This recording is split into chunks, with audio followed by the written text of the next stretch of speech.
நீங்கள் ஜியோ சிம் வச்சுட்டு இருக்கீங்க அப்படின்னா உங்களுடைய ஜியோ சிம்மில் இன்டர்நெட் ரொம்ப ஸ்லோவாக இருக்கலாம். இன்கேஸ் நீங்கள் வீட்டுக்குள்ளே இருந்தீங்க அப்படின்னா இன்டர்நெட் ரொம்ப ஸ்லோவாக இருக்கிற பட்சத்தில் அதில் எப்படிலாம் இன்க்ரீஸ் பண்ணி உங்களுக்கு தேவையான இன்டர்நெட் 4G and 5G எப்படி நீங்கள் யூஸ் பண்ணிக்கலாம் அப்படிங்கிறதுக்கு செம்மையான ஒரு ஏபிஎன் ட்ரிக் தான் பார்க்க போகிறோம். வீடியோ ஸ்கிப் பண்ணாத பாருங்கள். அண்ட் தென் இந்த வீடியோக்கு பிடிச்சிருந்தா மட்டும் லைக் பண்ணிக்கோங்க. ஒர்க் ஆச்சு அப்படின்னா மறக்காம கமெண்ட்டில் ஒர்க்கிங் அப்படிங்கிறது கமெண்ட் பண்ணிக்கோங்க. அண்ட் தென் இந்த மாதிரி வீடியோஸ் வேணும்னா நம்மளோட சேனல் சப்ஸ்கிரைப் பண்ணி வச்சுக்கோங்க. இப்போ நீங்கள் உங்களுடைய மொபைலுக்கு நியூவாக ஒரு ஏபிஎனை கிரியேட் பண்ண போகிறீங்க. அதே போல் நீங்கள் எந்த ஒரு ஆண்ட்ராய்டு மொபைல் வச்சுருந்தாலும் சரி இந்த செட்டிங்ஸ் காமனாக தான் இருக்கும். மறக்காமல் ட்ரை பண்ணிக்கோங்க. அண்ட் தென் பார்த்தீங்கன்னா இப்போ உங்கள் மொபைல் செட்டிங்ஸ் ஓப்பன் பண்ணிக்கோங்க. அங்கே நமக்கு sim card and mobile network இருக்கும், அதை கிளிக் பண்ணிக்கோங்க. அதுக்கு முன்னாடி நீங்கள் ஜியோ சிம்மை ஃபர்ஸ்ட் சிம்மை யூஸ் பண்ணிக்கோங்க. ஜியோ அப்படிங்கிறத கிளிக் பண்ணிக்கலாம். அங்கே நமக்கு ஆக்சஸ் பாயிண்ட் நேம் அப்படின்னு இருக்கும், அதையும் கிளிக் பண்ணி வச்சுக்கோங்க. இப்போ பார்த்தீங்கன்னா நமக்கு டிஃபால்ட்டாகவே ஒரு சில ஏபிஎன் நம்மளுடைய மொபைல் வந்து கொடுத்துருப்பாங்க. இல்லை அப்படின்னா நீங்கள் இதுக்கு முன்னாடி ஏதாச்சும் வீடியோ பார்த்து நீங்கள் கிரியேட் பண்ணி வச்சிருப்பீங்க, அது அப்படியே இருக்கட்டும். நம்ம புதுசாக ஒரு ஏபிஎன் கிரியேட் பண்ணிக்கலாம், ஏன்னா அதான் பெட்டராக இருக்கும். இங்கே நமக்கு ப்ளஸ் ஐக்கன் போட்டிருக்கலையே, அதை கிளிக் பண்ணிக்கோங்க. ஒரு சில மொபைலில் டாப் ரைட் கார்னரில் இந்த இடத்துல பார்த்தீங்கன்னா நமக்கு ப்ளஸ் ஐக்கன் இருக்கும். இப்போ உங்களை மொபைலில் எங்கே இருக்குது அப்படிங்கிறத நீங்கள் கரெக்டாக செக் பண்ணிக்கோங்க. செக் பண்ணிட்டு இங்கே ப்ளஸ் ஐக்கன் இருக்கும், அதை கிளிக் பண்ணிக்கோங்க. இப்போ நமக்கு எடிட் ஆக்சஸ் பாயிண்ட் அப்படின்னு இருக்கும். இதில் நேம், ஏபிஎன், ப்ராக்ஸி எல்லாமே 1 by 1 இருக்கும். நான் ஒன்றா சொல்கிறேன், நீங்கள் அப்படியே டைப் பண்ணி வச்சுக்கோங்க. கண்டிப்பாக உங்களுடைய நெட் ஸ்பீடை நீங்கள் இன்க்ரீஸ் பண்ணிக்க முடியும். நேம் அப்படின்னு இருக்கு, இந்த நேம் அப்படிங்கிறத கிளிக் பண்ணிக்கலாம். இந்த இடத்துல நான் என்ன டைப் பண்ணியிருக்கணும் நீங்களும் அதே போல் டைப் பண்ணிக்கோங்க. ஸ்பீட் பாட் அப்படிங்கிறத டைப் பண்ணியிருக்கேன். அதில் எஸ் அப்படின்ற கேப்ஸா இருக்குது. அகைன் பார்த்தீங்கன்னா பாட்டில் பி அப்படிங்கிற கேப்ஸா இருக்குது. கொஞ்சம் ஸ்பேஸ் விட்டுக்கோங்க. ஜென் அப்படிங்கிறத டைப் பண்ணிக்கோங்க. அதில் ஜி அப்படிங்கிற கேப்ஸா இருக்குது. அகைன் எக்ஸ் அப்படிங்கிற கேப்ஸா இருக்குது. 4.1 அப்படிங்கிறத டைப் பண்ணியிருக்கேன்.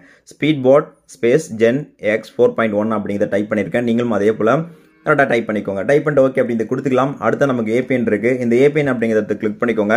இப்போ SB5G at 4.0 அப்படின்னு இருக்கு. அதே போல் நீங்கள் எல்லாமே ஸ்மால் லெட்டரில் டைப் பண்ணிக்கோங்க. டைப் பண்ணிட்டு ஓகே அப்படிங்கிறத கொடுத்துக்கலாம். ப்ராக்ஸி நாட் செட், அப்புறம் port also not set. Again user name அப்படின்னு இருக்கு. அந்த இடத்துல ஸ்பீட் பாட் 24 அப்படிங்கிறது எல்லாமே ஸ்மால் லெட்டர் தான். அதை நீங்கள் கரெக்டாக டைப் பண்ணிட்டு ஓகே அப்படிங்கிறத கொடுத்துக்கலாம். கொடுத்துட்டு அப்போ எகன் கீழே ஸ்க்ரோல் பண்ணிக்கோங்க. அந்த இடத்துல பார்த்தீங்கன்னா நமக்கு வந்து பாஸ்வேர்ட் இருக்கும், அது நாட் செட். சர்வர் அப்படிங்கிறதுக்கு அந்த இடத்துல கிளிக் பண்ணிட்டு www.google.com அப்படிங்கிறது தான் சர்வர். அதை நீங்கள் கரெக்டாக டைப் பண்ணிக்கோங்க. டைப் பண்ணிட்டு ஓகே அப்படிங்கிறத கொடுத்துக்கலாம். எகன் கீழே ஸ்க்ரோல் பண்ணிக்கோங்க. MMSC not set, MMS proxy not set. Not set means நீங்கள் எதுவும் டச் பண்ண வேண்டாம், அது டிஃபால்ட் என்ன இருக்கோ அப்படியே இருக்கட்டும். கீழே எல்லாமே நமக்கு நாட் செட் தான். அதில் MCC MNC எனக்கு வேறு மாதிரி இருக்கும், உங்களுக்கு வேறு மாதிரி நம்பர் இருக்கும். அது ஏரியா கோடு, அதாவது ஏரியாவுக்கு பொறுத்து டிஃப்ரெண்ட் ஆகும். ஸோ உங்கள் மொபைல் டிஃபால்ட் என்ன இருக்கோ அது அப்படி இருக்கட்டும். அடுத்ததான் அத்தனைஸ் டைப் இருக்கும். அந்த இடத்துல கிளிக் பண்ணிட்டு PAP or CHAP இருக்கும். கடைசியாக அதை கிளிக் பண்ணிக்கோங்க.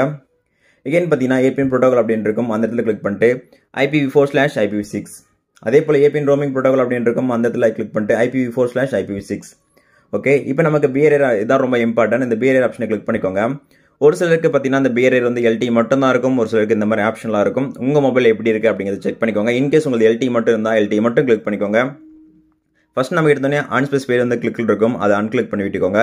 அப்புறம் பார்த்தீங்கன்னா LTE, HSPAP, UMTS, EDGE, GPRS, EHRPD and கீழே பார்த்தீங்கன்னா 1XRTT அப்படின்னு இருக்கும்.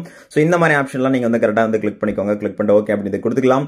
கொடுத்துட்டு அப்புறம் பார்த்தீங்கன்னா இப்போ நீங்கள் கிரியேட் பண்ண ஏபிஎனை சேவ் பண்ணிக்கோங்க. அப்போ தான் உங்களுக்கு ஒர்க் ஆகும். பேக் வந்துடாதீங்க. இங்கே நமக்கு மோர் அப்படின்னு இருக்கும், அதை கொடுத்து சேவ் அப்படிங்கிறத கொடுத்துக்கோங்க. ஒரு சில மொபைலுக்கு சேவ் அப்படிங்கிற ஆப்ஷன் பார்த்தீங்கன்னா டாப் கார்னரில் இருக்கும். இப்போ நமக்கு கீழே இருக்குது சேவ் அப்படிங்கிறத கொடுத்துக்கலாம். கொடுத்தோடனே பார்த்தீங்கன்னா இப்போ நம்ம கிரியேட் பண்ண ஏபிஎன் மேலே ஸ்பீட் பாட் ஜென் எக்ஸ் 4.1 அப்படிங்கிறத நம்ம கிரியேட் பண்ண ஏபிஎன். அந்த ஏபிஎன் மேலே ஜஸ்ட் நீங்கள் வந்து கிளிக் பண்ணிக்கோங்க. இப்போ உங்களுக்கு பார்த்தீங்கன்னா டேட்டா எல்லாம் ஆன் ஆஃப் ஆகும். ஆன் ஆஃப் ஆகிட்ட அப்புறம் உங்களுடைய மொபைலை ஜஸ்ட் நீங்கள் சுவிட்ச் ஆஃப் பண்ணிவிட்டு எகைன் ஆன் பண்ணிவிட்டு அதுக்கப்புறம் உங்களுடைய இன்டர்நெட் ஸ்பீடும் சரி, ப்ரௌஸ் பண்ணும்போது உங்களுக்கு எந்த அளவுக்கு இருக்குது, டவுன்லோட் பண்ணும்போது எந்த அளவுக்கு ஸ்பீட் இருக்குது அப்படிங்கிறத செக் பண்ணி பார்த்துக்கோங்க.